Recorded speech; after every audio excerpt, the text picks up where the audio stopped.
অনুভূতি, ভালোবাসা, মায়া এগুলো যতটা কম প্রকাশ করবে, মানুষ আপনাকে আঘাত করার সুযোগ ততটাই কম পাবে। হ্যালো বন্ধুরা, চলে এলাম আজকে একটা নতুন ব্লগে। পাগলা হাওয়ার বাদল দিনে পাগল আমার মন জেগে ওঠে। কি অপরূপ সৌন্দর্যে ভরা আমাদের এই গ্রাম, সুজলা সুফলা শস্য শ্যামলা আমাদের এই গ্রাম।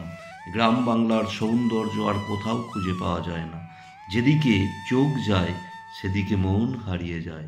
সবুজের বৈচিত্র্যময় সৌন্দর্যে ভরপুর এই গ্রাম দেখতে কি যে ভালো লাগে, তা ভাষায় বলে প্রকাশ করা সম্ভব নয়। প্রাকৃতির সৌন্দর্য উপভোগ করার আনন্দটাই অন্যরকম হয়ে যায়। প্রাকৃতিক সৌন্দর্য যে একবার উপভোগ করে তাকে বারবার উপভোগ করতে মন চায়।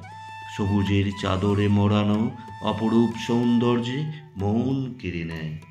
বাংলার প্রকৃতিতে রূপের পসরা সাজিয়ে ঋতুর পরে ঋতু আসে।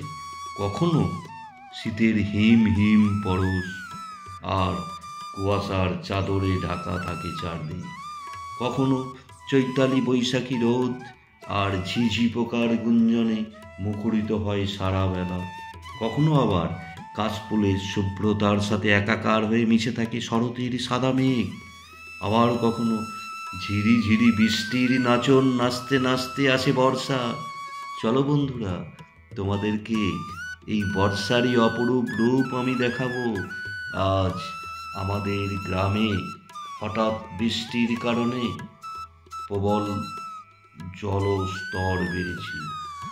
সেই জলই তোমাদের আজ দেখাবো।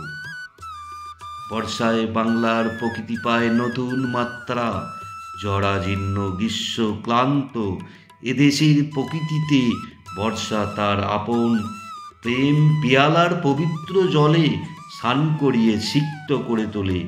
জল রঙে রাঙিয়ে দেয় ধরণী। বন্ধুরা, চলো তোমাদেরকে আমি বাইকে করে নিয়ে চললাম আমাদের সেই গ্রামের সৌন্দর্য। দেখো কত সুন্দর অপরূপ সেই সৌন্দর্য। চারিদিকে শুধু মাঠ আর মাঠ। এই মাঠেতে এখন ধানের চাষ হয়েছে। হঠাৎই বেশ কিছুদিন বর্ষণের ফলে মাঠ ঘাট সব জলে পরিপূর্ণ হয়ে গেছে। আর তোমাদের এই জলের পরিপূর্ণ রূপটাই আমি দেখাবো। আজ হঠাৎ আমি বাড়ি ফেরার সময়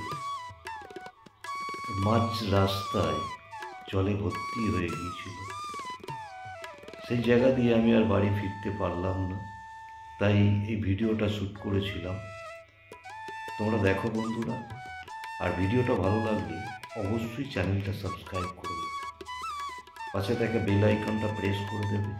আর ভিডিও কেমন লাগলো আমাকে অবশ্যই কমেন্ট করে জানাবে, কারণ তোমাদের একটা কমেন্ট আমাকে উৎসাহিত করে আরও নেক্সট ভিডিও বানাতে। চলো বন্ধুরা, তোমরা দেখতে থাকো।